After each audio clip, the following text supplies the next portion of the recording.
What's up, everybody? Chris here from Chris Gates Fitness. I'm back with another episode, and first off, I want to thank you for tuning in. Today's episode is going to be on the topic of just my general opinion on where I think the future of personal fitness is headed, and that's obviously influenced by the fact that we're now about a month into stay-at-home orders and COVID-19 and everything that comes with that. And I've been thinking a lot about the future and, where things may be headed or how long it may take us to get back to normalcy and what that means for my fitness, for your fitness, for my clients, what they're planning on doing or trying to achieve and how we're going to get there.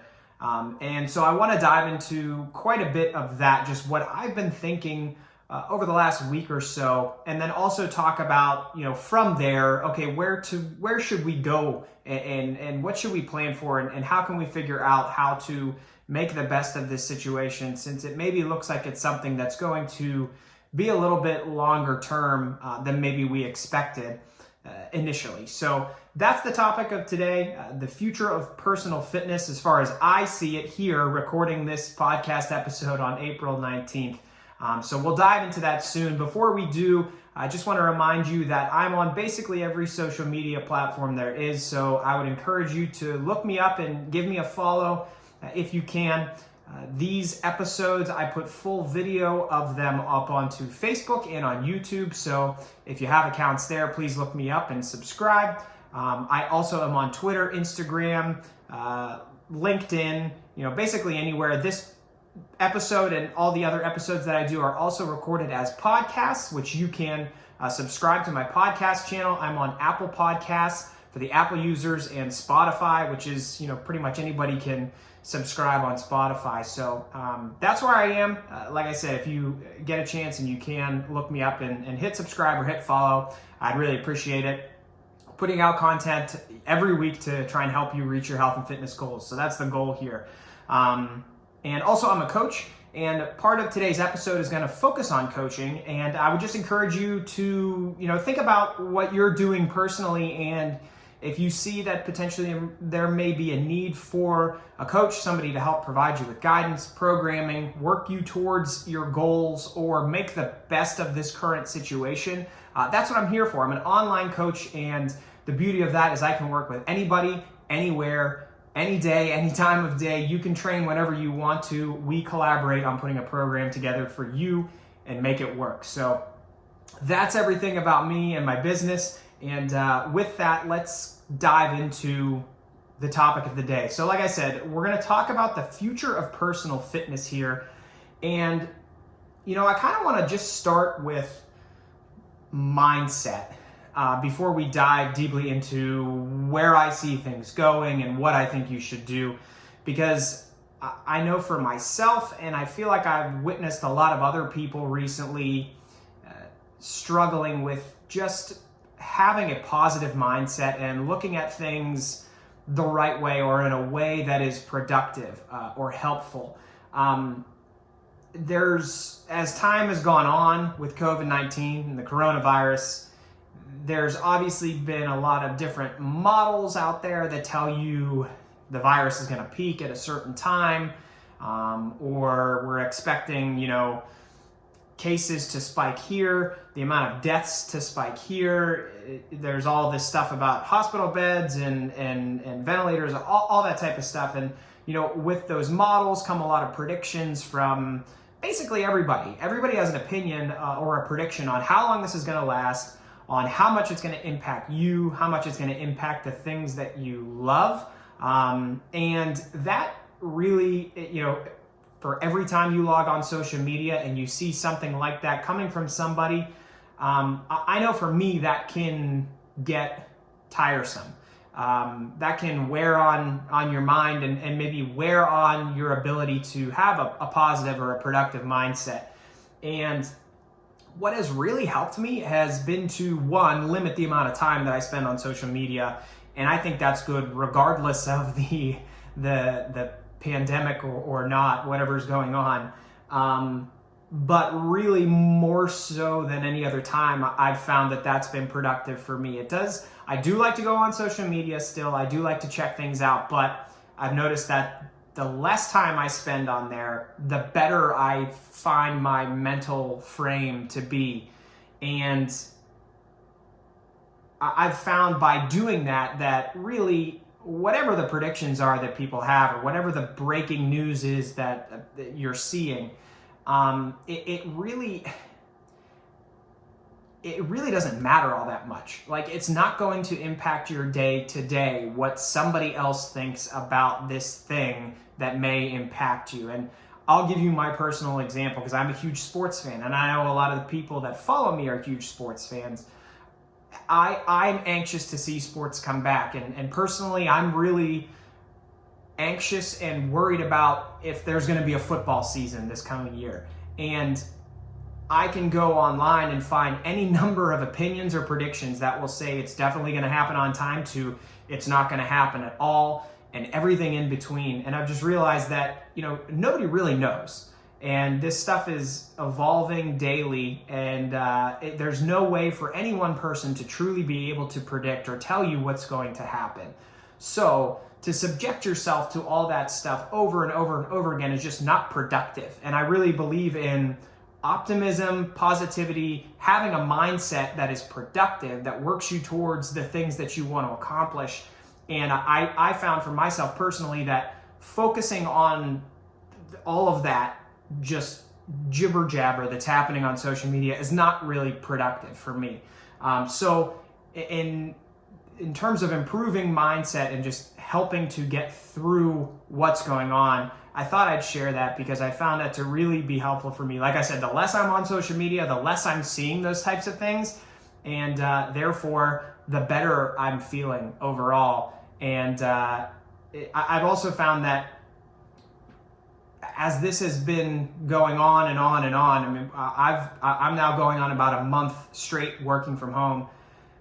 The news really hasn't changed all that much. So I've found that watching the news less frequently has helped too, because what we know now, it's very unlikely that something's going to come out tomorrow that it totally changes what we already know that we're supposed to be doing, right? We're supposed to be staying home, social distancing, washing our hands, wearing a mask when we go out into public. These basic things that we all know, that's just life right now. And so we know that. Let's try to make the best of it and move forward. So moving forward, the future of personal fitness is something that's been in my brain in terms of moving forward, because when this all started happening, my first instinct and a lot of other people's first instinct was, okay, we're going to be at home for a couple months. How do we make the best of this? How do we get in quality workouts from home so that we can stay active until we're able to get back into the gym again?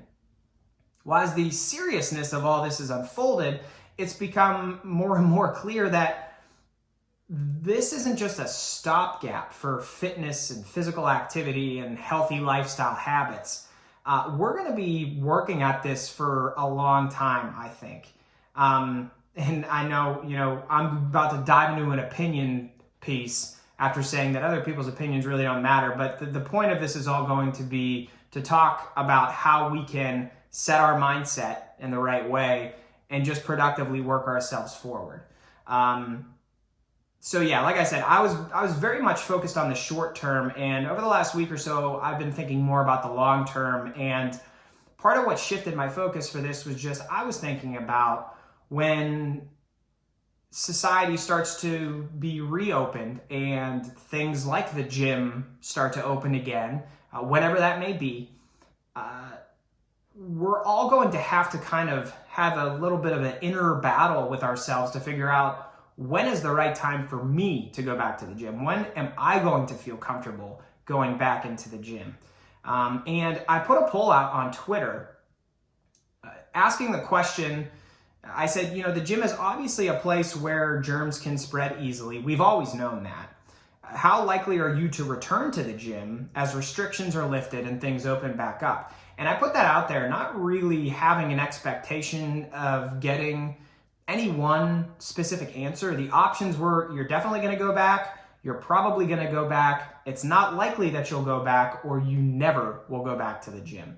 And yeah, like I said, I didn't really know or have an expectation for what the answer would be. And it turned out that I got almost 200 votes on the poll, and the leading choice was people were not likely to go back to the gym after all this is over. And, I understand that. And I think that kind of supports what I've been feeling lately, in that I think when gyms open back up, when that starts to happen, I still think a lot of people aren't necessarily going to feel comfortable going back into the gym. I think it's going to take time. I think it's going to take better treatment for people with this virus. I think a vaccine is going to help a lot with people and having confidence to just go out and about and do the things that we used to do on a normal basis, like going to the gym. But I think we all understand, we don't necessarily understand how long it's going to take for all of that to come together, but I think we understand that it's going to take a little bit of time. So, I was thinking about that and thinking about my attendance at the gym. And I'm lucky enough to have a pretty nice home gym set up here at my house. And I actually said to my wife, I think when the gym opens up, I'll still probably just choose to work out from home for a while, so that I can know that I'm exercising in an environment that's safe. I know that I can do it from home and work towards the goals that I have. And it's just a safer, more comfortable environment for me to be in. And I alluded to the fact that I'll eventually go back, but I'll probably continue to do that and see what happens when people do start going back to the gym, and if there is any type of resurgence of the virus or whatever would happen. So for me, admitting that to myself, it made me think that, okay, I'm probably one of the 10 or 15% of society that is just obsessed with working out. That 60 to 90 minutes of being in the gym every day is the best part of my day, is what I think about every day. There's a small segment of the population that's very motivated to do that, and I'm part of that. So if I'm part of that population and I'm still worried about just jumping right back into the gym, I'm sure many, many, many people are worried about that too. And I think when gyms do open back up, there's so many reasons we go there, right? We go there to lift, we go there to do cardio. A lot of people go there to do the group fitness classes that are offered. There are a lot of studios that are specifically designed for group fitness classes. There's yoga studios. There's so many different types of fitness businesses that we frequent that I think are going to even look different once they start to open up. My wife and I have been getting takeout from a few local restaurants over the last couple of weeks to try and support the local businesses that are around us. And we're seeing how different things are now. Just to wait in line to get food, you have to, restaurants have tape on the floor so that you have to stand a certain distance apart from all the other people waiting in line. I mean, it's very bizarre, and that has made me think, when you go back to restaurants, when those are able to open, are they going to have fewer tables that can seat people so that you and whoever you go with, you're at your table, you're in your group that you're comfortable with, but you'll also probably need to be removed from the other groups that are in the restaurant. And I think about that with the gym too. I wonder if there will be occupancy level restrictions that are allowing fewer people in the gym at one point than or at one time than we've been used to in the past.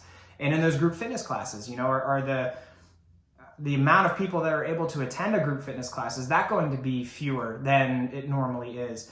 I think some of these things the answers are yes. And I think things are going to look different initially. I think we're going to eventually get back to normal, and we're going to see that, we're all back in the gym a couple years from now, whenever it happens, and nobody's worried and everybody's working out, and it's just the same old gym environment that we are used to. But I think it's going to take a while to get there. So, I'm telling you all of this because I've been thinking about it myself, and I want to help you plan for that potentially being the case.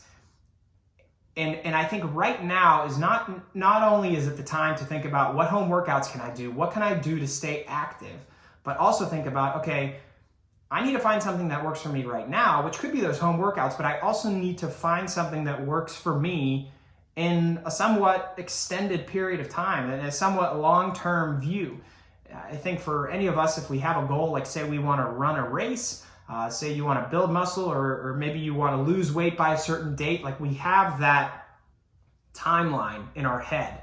The race is on this date, or I have a vacation in July, and I from now until July, I have to lose this amount of weight that I want to lose. We normally have those kind of extended viewpoints on the goals that we have. And I think right now is a time to set that same type of, or take that timeline approach to your personal fitness and understand, okay, well, for this extended period of time, I'm going to have to get creative and I'm going to have to do things on my own.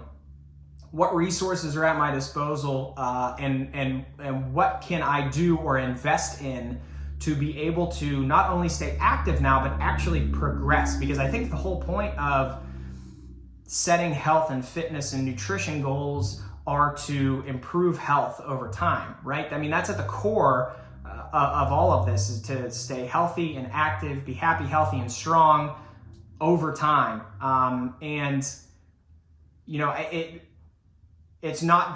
It's clearly not just a stopgap here. We need to have a little bit of a longer term focus. So I have a few suggestions for all of you, 3 specific suggestions that I think can help. And these are all suggestions that I'm taking myself as well right now to make sure I'm putting in the best plan possible. Okay, so my first suggestion is to find quality sources of information. And that is because so much of the training advice or the nutrition advice that we get in terms of how it applies to the goals that we have, they often come straight from the source. They come from the gym.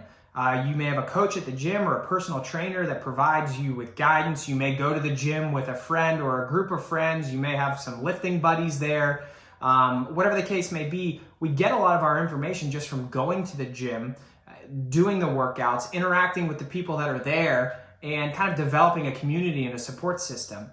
That doesn't exist for most of us right now. I commend a lot of gyms for being creative and offering things on Zoom or on YouTube Live or via their social media platforms that can still provide some of this. And if your gym has that, I can't recommend enough that you take advantage of it. And if you don't have that and you don't know where to look, you just got to kind of start looking around and trying to find information that resonates with what style of training that you do, what type of goal that you have or goals that you have. I would love to be one of those sources for you. I have hundreds of articles on my site that are about training, nutrition, mindset, basically anything that can kind of help jumpstart you and get you working in the right direction. So please take advantage of that as well. I have articles going back years now that can help you. So please, browse through my site, see what I have, browse through whatever your gym or any of the other people that you follow on social media. Use these things as resources to help you build a plan for yourself. Other resources that I personally use for myself and for my clients are the Mass Research Review. And also Jeff Nippard is a very, very good evidence-based resource that you can look up. He does a lot of videos on YouTube that are quick, easy to understand. They're all rooted in sports science and research that can really point you in the right direction in terms of the goals that you're trying to achieve. Invest this time in trying to learn more about how to accomplish the goal that you have. And my second suggestion is to probably think about investing in some equipment for your home. This doesn't mean that you need to spend hundreds or thousands of dollars on home gym equipment. That's not reasonable for most people. But a little can go a long way. So maybe think about getting a set of dumbbells or a set of adjustable dumbbells or a set of resistance bands. Think about something that you don't have that is easy to acquire and how you can loop that into what you're doing with your fitness routine. I won't deny that you can do a ton at home just with your regular household items and your body weight. There is a ton that you can do And I've outlined I have an entire section on my website now of just at-home workouts, and they all involve very minimal or no equipment at all. Check those out. Those can be a big help to you. But I can't deny the fact that at some point you're probably going to plateau with that stuff. And now that we're talking about kind of a longer term view on where this is all heading and how we may be at home doing this on our own for longer than we thought, it's probably worthwhile to check out what other options might be out there. I'm setting up a Amazon page as well that has basically all of the equipment that I have in my home gym, and it kind of gives you a good look at how you can build your home gym from having, just the low budget equipment that is easy to get, cheap, and you can use it instantly to, actually building your own home gym.